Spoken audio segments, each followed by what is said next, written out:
ಹಾವೇರಿಯ ರಾಣೆಬೆನ್ನೂರಿನಲ್ಲಿ ಆತಂಕ ಸೃಷ್ಟಿಸಿದಂತಹ ಚಿರತೆಯ ಸೆರೆಯಾಗಿದೆ. ಸತತ 7 ಗಂಟೆಗಳ ಕಾರ್ಯಾಚರಣೆ ಬಳಿಕ ಚಿರತೆಯನ್ನ ಸೆರೆ ಹಿಡಿದಿದ್ದಾರೆ. ರಾಣೆಬೆನ್ನೂರು ನಗರದ ನಾಡಿಗೇರ್ ಓಣಿಯ ಮನೆಯಲ್ಲಿ ಅಡಗಿ ಕುಳಿತಿದ್ದ ಚಿರತೆ.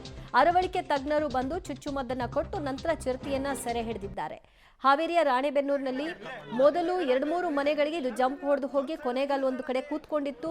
ನಂತರ ಅರವಳಿಕೆಯನ್ನ ಕೊಟ್ಟು ಅದು ಪ್ರಜ್ಞೆ ತಪ್ಪಿದ ನಂತರ ಅದನ್ನ ಎತ್ಕೊಂಡು ಬಂದು ಬೋನ್ ಒಳಗೆ ಹಾಕಿ ಅದನ್ನ ಈಗ ಶಿಫ್ಟ್ ಮಾಡುವಂತಹ ದೃಶ್ಯವನ್ನ ನೀವು ನೋಡ್ತಾ ಇದ್ರಿ. ಇದು ಅರವಳಿಕೆ ಕೊಟ್ಟ ನಂತರದ ದೃಶ್ಯ, ಚಿರತೆಯನ್ನ ಸೆರೆ ಹಿಡಿದಿರುವಂತಹ ಚಿತ್ರಣ.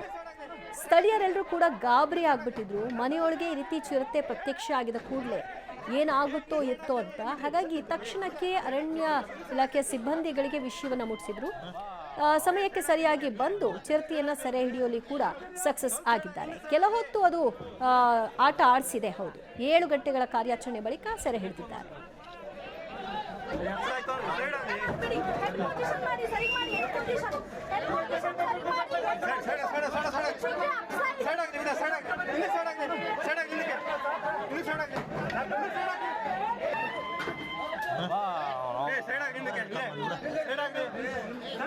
ಸ್ವಲ್ಪ ಸೈಡ್ ಆಗಿ ಹಿಂದೆ ಸೈಡ್ ಆಗ್ರಿ.